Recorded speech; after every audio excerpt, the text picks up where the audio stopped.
This month, a rare conjunction of Saturn and Neptune is happening in the sky, and already we're seeing a repetition of historical events from past conjunctions where there's an exposure of secretive groups and organizations taking place. So, I want to talk in this video about how history is repeating itself with this cycle with some of the recent releases that have come out as part of the Epstein files. So, just a few days ago, I'm recording this on February 5th, 2026, and on January 30th, the DOJ released millions of files related to Jeffrey Epstein and the investigations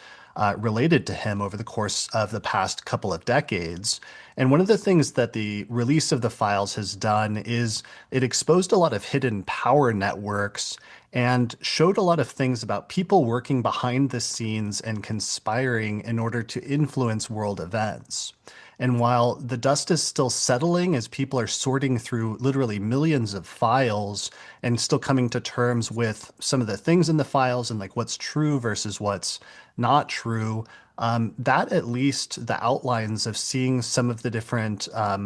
major powerful people talking and working together and sort of conspiring behind the scenes on different things over the course of the past 2 decades has been really eye-opening for me personally, as well as I think for a lot of other people.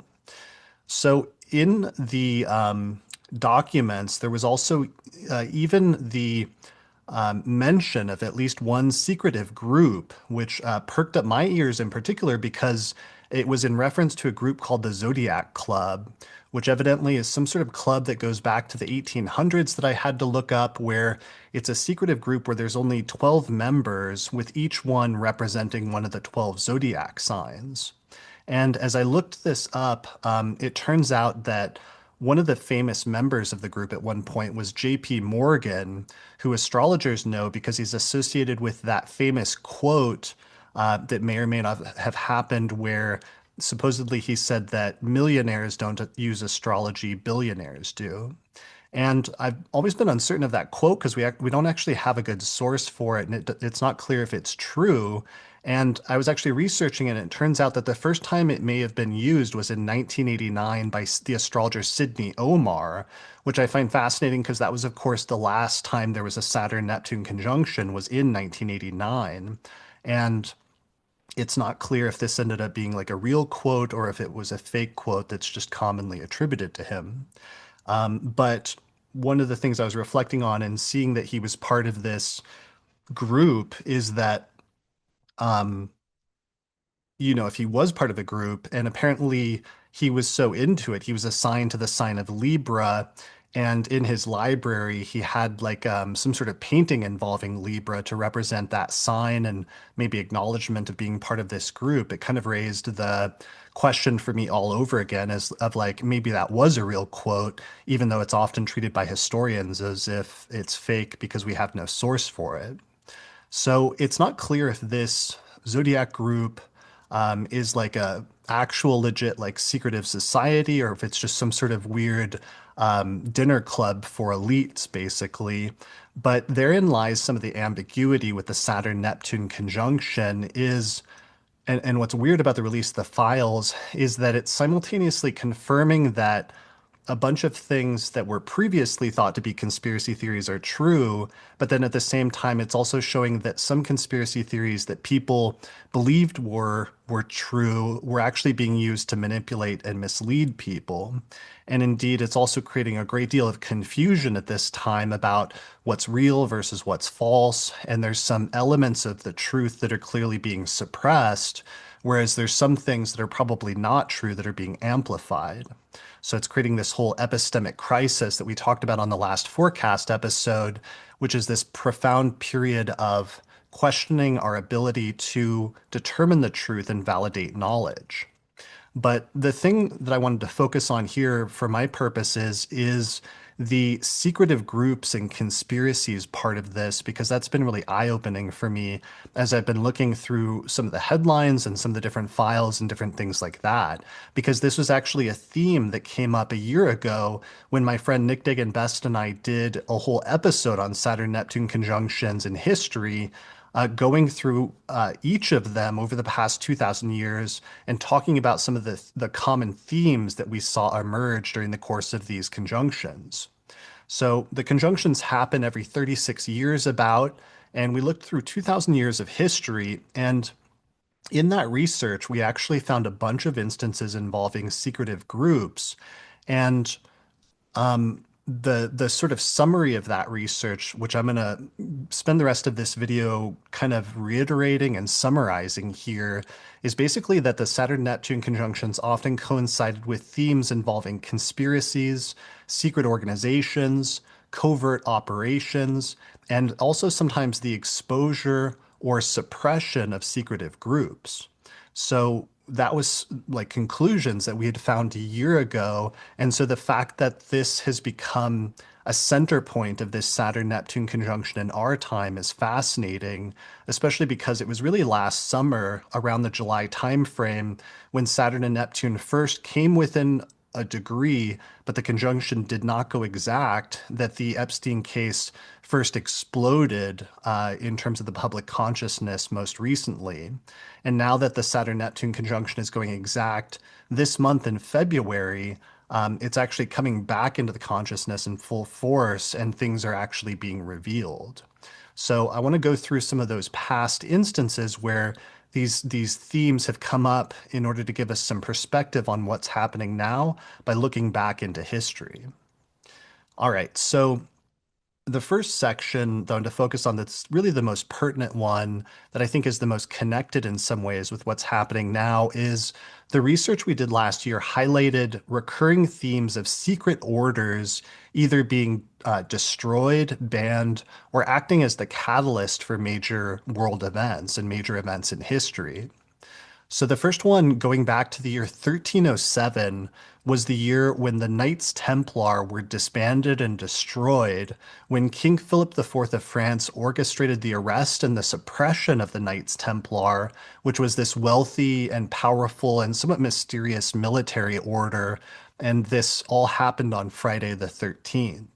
So the Knights Templar were accused of heresy and blasphemy, which led to the dissolution of their order and the murder of a bunch of their members. And so I'm not an expert in the Knights Templar and some of the things surrounding it, but I know it's been like major food for speculation in terms of different theories surrounding that group and why it was disbanded and suppressed and different things like that. And it's fascinating that that occurred on a Saturn-Neptune conjunction. And one of my reflections was, yeah, just about that and how that ties in with other instances of like secret groups and organizations being exposed, or in this instance, attempting to actually suppress them. Another one that happened that was like a major recurring theme is starting in the year 1738. The Pope at the time banned Freemasonry and issued the first papal bull banning Catholics from joining Freemasonry under this Saturn-Neptune conjunction in 1738, citing their secrecy and their rituals. So that was one of the first times that I saw this coming up as a theme, but there were other instances where, for example, in 1917, there was a Saturn-Neptune conjunction recurrence, and the Catholic Church published the Code of Canon Law, which explicitly reaffirmed their ban on Freemasonry. And then weirdly, just a few years ago, when Saturn and Neptune moved both into Pisces and first became conjunct again by sign and started building up to the degree-based conjunction that we're experiencing finally now in 2026. The Vatican and the Pope at the time reaffirmed this ban on Freemasonry again in the year 2023. So again, there's some sort of like recurring theme there of like the church attempting to suppress secret groups and organizations, basically.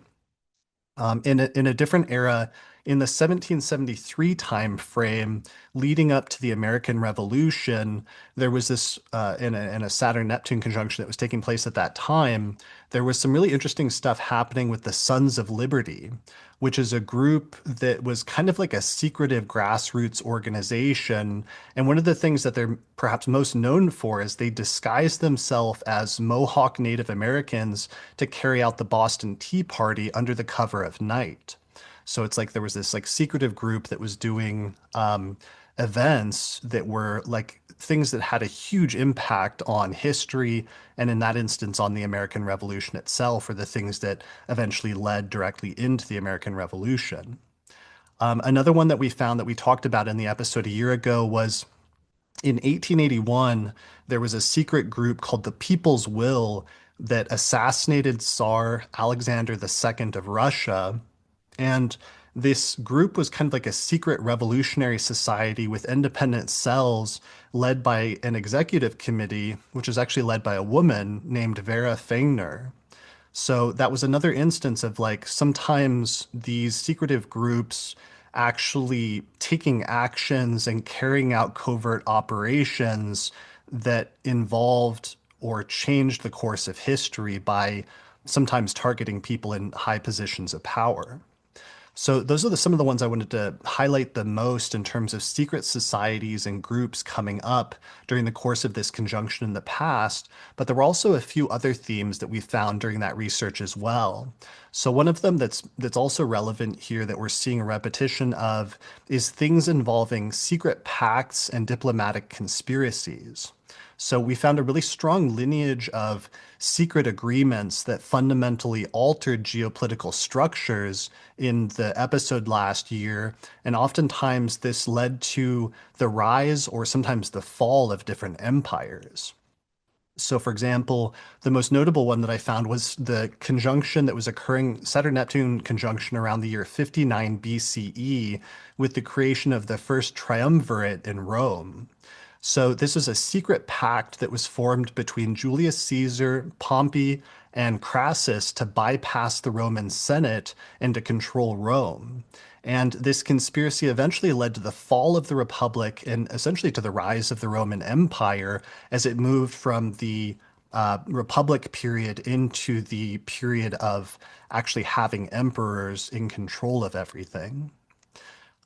There were a number of other ones. In 1560, the Ambros conspiracy was a failed plot by the Huguenots to seize power and abduct the young King Francis II, leading to the French Wars of Religion. And that was one that Nick talked about extensively. We also talked about in 1882 the Triple Alliance, where there was a secret defensive alliance that was formed between Germany, Austria, Hungary, and Italy. And this secret pact ended up setting the stage for the main alliances that would trigger World War I,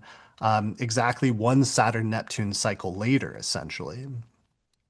Elsewhere, we came across in 1882 the same conjunction.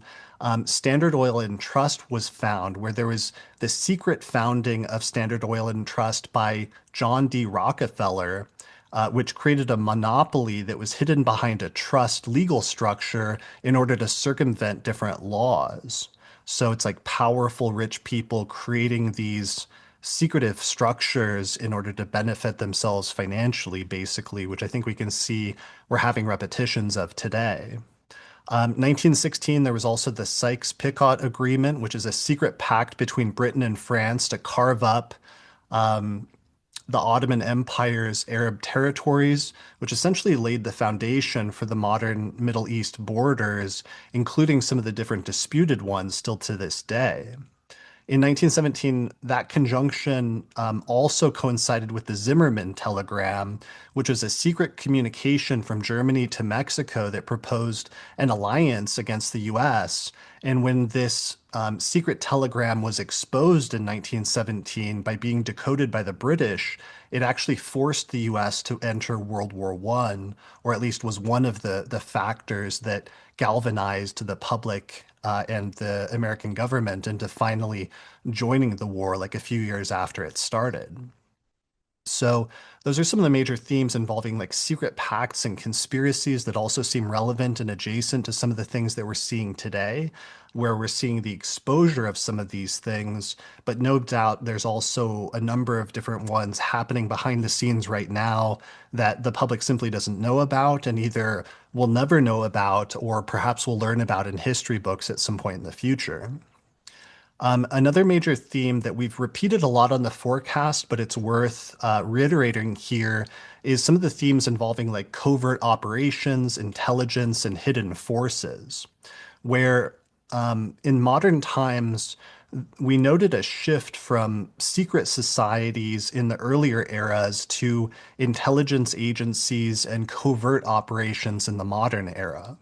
So, for example, in 1917, there was a conspiracy by a German general to secretly transport Lenin from Switzerland back to Russia in a sealed train in order to destabilize the Russian government, which succeeded in basically sparking the Bolshevik Revolution. Or in 1953, Project MK Ultra, where the CIA began a secret program involving human experimentation, mind control, and LSD on unwilling subjects. And part of this at the time we talked about in the full episode was partially sparked by some of the paranoia that was happening involving the Red Scare and the CIA thinking about or having worries about different Soviet capabilities at the time under that conjunction in the early 1950s. In 1953, we also had the Iranian coup, where there was a covert operation orchestrated by the CIA and MI6 to overthrow the democratically elected Prime Minister Mossadegh and to reinstate the Shah. So we've talked about the Iranian coup happening in 1953 extensively, especially in the last forecast episode, and how that's again coming up again today with some of the things that are happening with Iran. Then also in 1989, the invasion of Panama, where the U.S. invaded Panama to oust Manuel Noriega, who was a former CIA asset who had gone rogue. So again, a lot of covert operation, intelligence, and other things like that happening under these conjunctions as another manifestation of it that we're clearly seeing today, both in geopolitical events as well as in some of the things that have sort of been exposed by some of the files recently. And then finally, another area that we've talked about and kind of warned about, but still bears repeating, is sometimes Saturn Neptune conjunctions coincide with periods of like paranoia, witch hunts, and fears about the enemy within. So, a major psychological theme is paranoia about hidden enemies and subversive groups, basically, some of which is sometimes partially valid, but other times people can kind of like freak out and take it way too far. So, for example, one of the earliest ones I found was the Saturn Neptune conjunction around 91 BCE, where there was a witchcraft scandal in the Han Dynasty in China, where a paranoid emperor was manipulated into believing in a witchcraft conspiracy, which led to mass executions and a whole succession crisis. Or in 1486, jumping forward super far, the publication of a book called The Hammer of Witches, or Malleus Maleficarum, was this manual on how to identify and interrogate witches, and this codified a system for hunting a hidden enemy, quote unquote, of witches, and fueled centuries of propaganda, as well as eventual witch hunts and persecutions and other things like that. Jumping forward in 1917, there was the first Red Scare in America, where following the Russian Revolution that coincided with the Saturn-Neptune conjunction, then the US experienced intense paranoia regarding secret communist infiltrators and anarchists, leading to the Palmer raids and the deportation of suspected radicals. Or similarly, in the 1950s, that conjunction in Libra, Saturn-Neptune conjunction, which is also the conjunction that Epstein was born under, coincided with the era of McCarthyism. So this was like the peak of the Red Scare in the early 1950s, and there was a hunt for secret communists within the US government and Hollywood, but it also became a sort of witch hunt where they were just accusing lots of different people of having connections that may not have, while at the same time, there were actually some spies that had infiltrated the government, but then a lot of people got accused of being spies who were not or may not necessarily have been. So there's this ambiguity with the Saturn-Neptune conjunctions, sometimes of like, sometimes there being true conspiracies going on, but then also sometimes taking it too far or seeing things that aren't happening, and that's always part of the tension.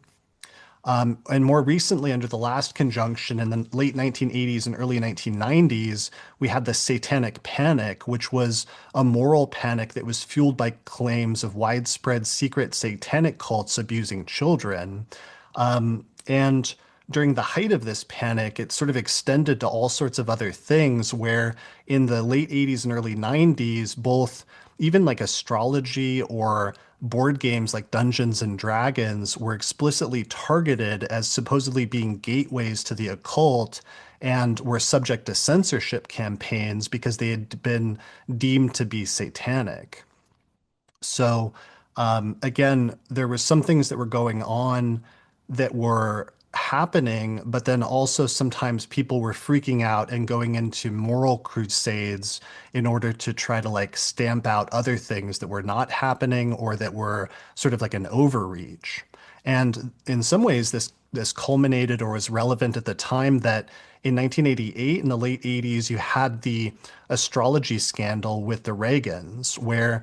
the revelation in 1988 that the First Lady had consulted with an astrologer named Joan Quigley for the president's schedule caused this massive uproar. And it wasn't just a political scandal, it was viewed by the religious right as a spiritual crisis and fueled some of the narratives that the occult, quote unquote, had infiltrated the highest levels of government.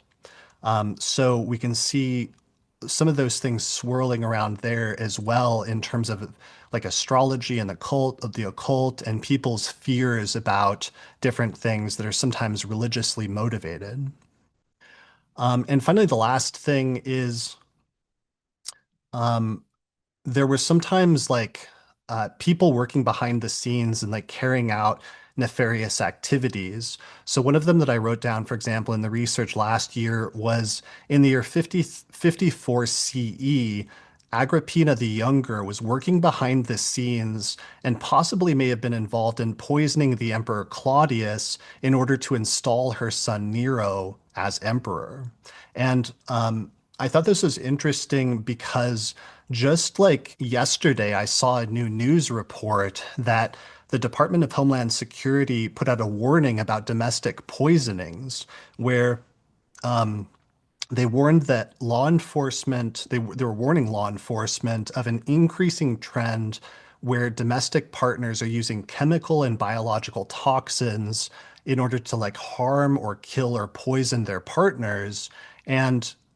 this is interesting to me because one of the recurring themes in the Saturn-Neptune episode that we also picked up on under the 1917 and 1989 conjunctions were sometimes themes involving chemical warfare or like biological weapons in war, but sometimes that can also extend to things like poisoning, for example. And then finally, the last thing I want to mention is in 1989, under that conjunction, when the Berlin Wall fell, um, there was a lot of the people started to storm the secret police headquarters, the Stasi headquarters in East Germany, where citizens physically seized a bunch of the secret police files that had been kept on them and then exposed them basically, or used them in order to expose the secret surveillance state that had been taking place up to that time. And I'm seeing a little bit of a, like an echo or some repetitions of that under this conjunction as well. So, in conclusion, to sort of like round this out, clearly the Epstein case has become one of the central events that this current conjunction will become known for in retrospect in the history books, and either look back on to some extent like favorably about the exposing of certain things that were happening behind the scenes, but also maybe unfavorably in some ways to whatever extent it also amplifies some like false narratives as well, whatever those are, whatever those turn out to be. So as I said, the case really exploded last summer when the Saturn-Neptune conjunction first came within a degree in the like June, July, August timeframe before the conjunction retrograded apart. But now that it's come back together again, it's kind of crazy to see all of this information really starting to come out, although only a portion of the files, which are heavily redacted, have been released recently. So there's still a lot that hasn't been released. So I actually expect more, there's probably going to be more related to this that will come out in February and March, both as the Saturn-Neptune conjunction culminates, but also as we head into eclipse season over the next few weeks, where we're going to get that eclipse in Aquarius, and then especially the eclipse that's going to take place in Virgo in early March. So, it's clear that part of the archetype of this conjunction is revelations about secretive groups and conspiracies, And so we're going to have to be somewhat careful as astrologers because, on the one hand, we can see some of those things being revealed that had previously been hidden due to their secretive nature. But then on the other hand, there's a tendency for, as we've seen under Saturn-Neptune alignments, for like fake narratives to be amplified as a distraction as well. So it may not be until after this conjunction is over, like a few years from now, that a full assessment of everything can be done somewhat objectively once we get out of the conjunction and can kind of stand outside of it. Although obviously a lot of people are doing a lot of really important work trying to sort through the files and to understand what they contain at this point, which is really important work to do. But in the meantime, as astrologers, I think we have to just keep paying attention to this combination and experiencing how it's actually playing out in real time and documenting things.